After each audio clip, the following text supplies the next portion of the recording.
Thank you for joining us on Business Now. I am Franco Malape. We begin from the Federal Capital Territory, where the federal government has directed the Central Bank of Nigeria to provide Forex to ship owners for ship acquisition at official rate rather than at the exorbitant black market rate. Speaking in Lagos, the Director General of Nigerian Maritime Administration and Safety Agency, Bashir Jamal, revealed that the federal government has also exempted local ship owners from paying import duty on brand new vessels. However, he urged indigenous ship owners to take advantage of the incentives as well as the planned disbursement of the Cabotage Vessels Finance Fund to increase their fleet and end foreign dominance of the nation's coastal trade. The Nemasa boss also assured ship owners that the agency under his leadership will sustain all efforts to ensure a conducive operating environment for the Nigerian ship owners, saying no shipping country will thrive without being supported by the government. And now the global crude oil price has continued to hover around $75 to $84 per barrel. In the last few weeks, and experts believe it could drop below $50 in the coming month. Brent, the global benchmark for crude oil, in the early hours of Tuesday traded at $84.80 a barrel, while US West Texas Intermediate was at $80.44. This is the highest level the two benchmarks touched since December 5, indicating a change in global oil prices.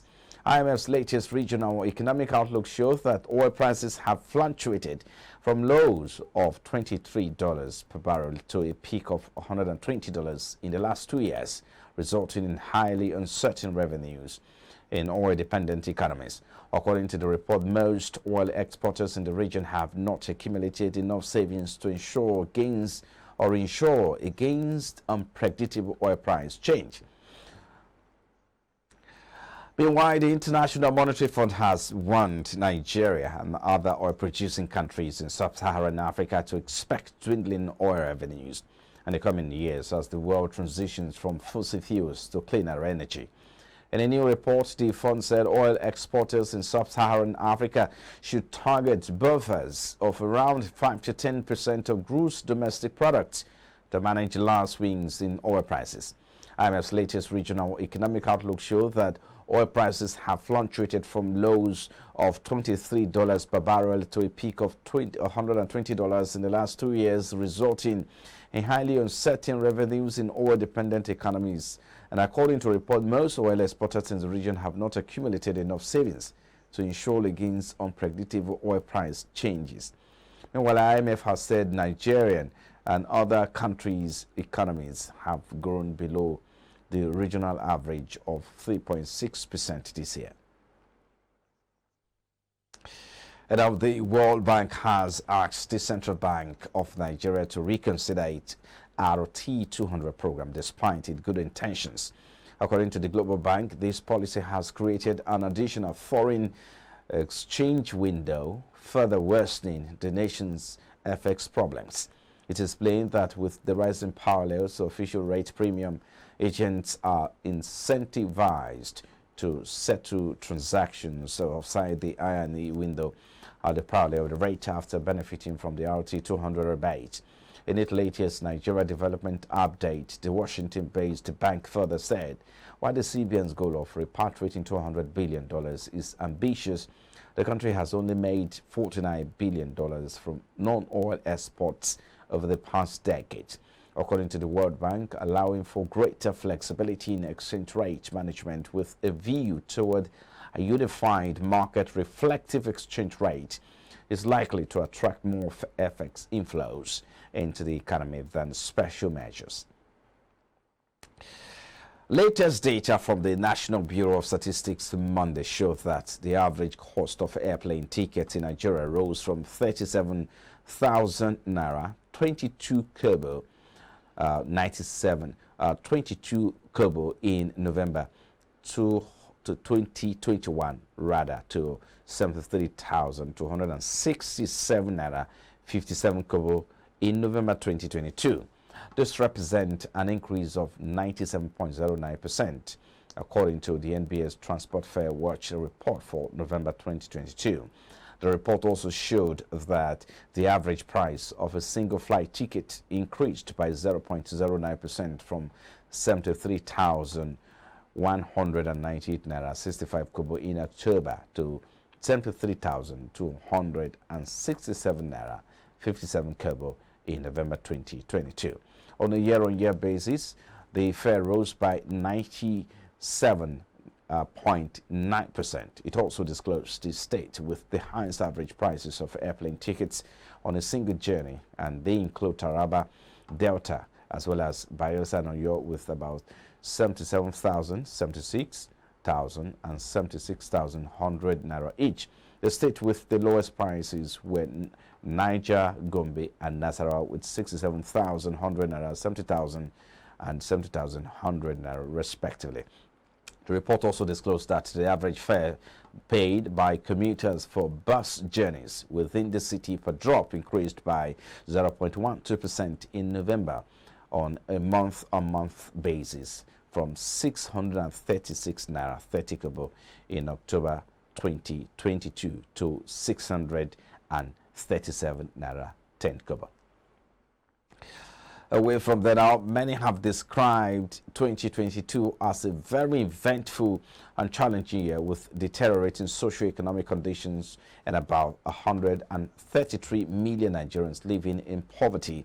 Budget deficit have ballooned to nearly 5% of GDP, more than 3% recommended by the Fiscal Responsibility Act of 2007, while unemployment rate at about 33% and the country's inflation rate has increased to 21% compared with an average of 10.6% for emerging and developing economies and 8.8% for the world.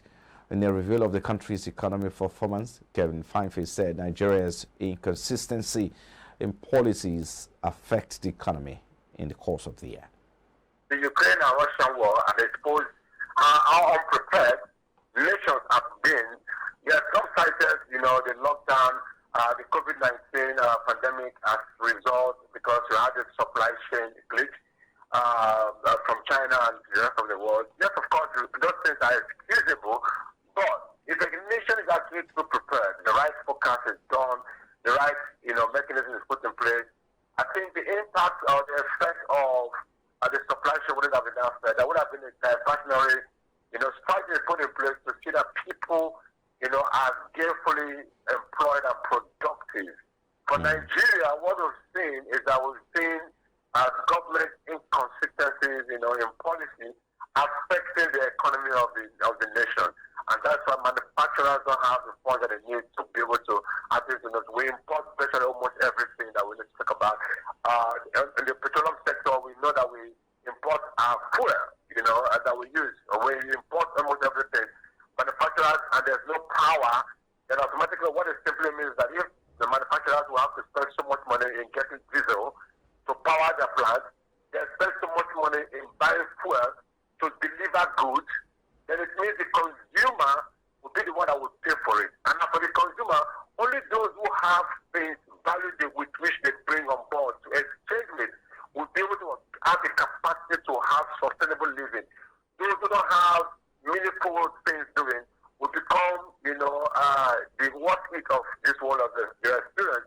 So the best nations oftentimes would do is to pour the blame outside of their inconsistencies, outside of their failures in policies and economic strategy. We have a country currently that.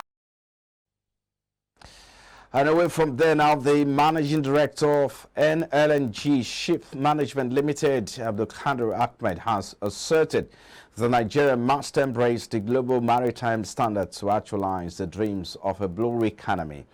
Abdulkadir averred that the country needed to be abreast in such areas as safety, efficiency, security, capacity building, and competence to maximize the potential of the blue economy.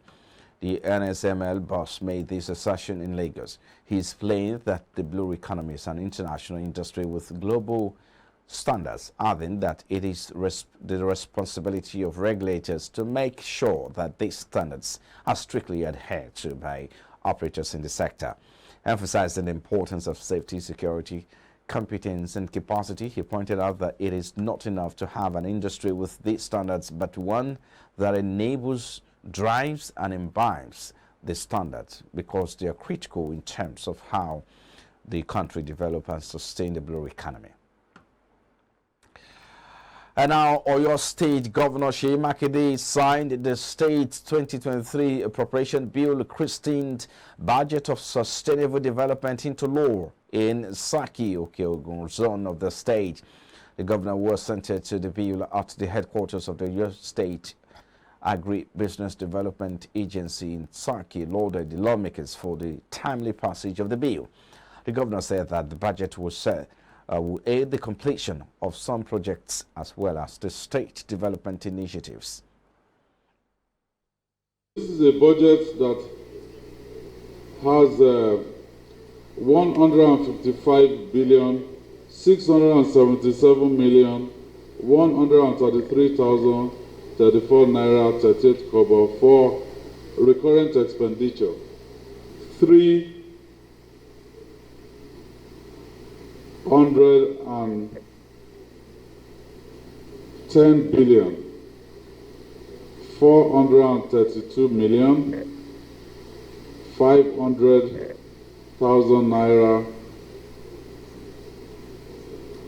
That is the budget for 2023 in Oyo State, and I've just signed it into law. There is no doubt that we are at the threshold of making yet another history as we witness the momentous signing of the 2023 Appropriation Act into law by His Excellency Governor Seyi Makinde. A total of 310 billion 432 million 500,000 naira was approved and passed by us for the 2023 fiscal year.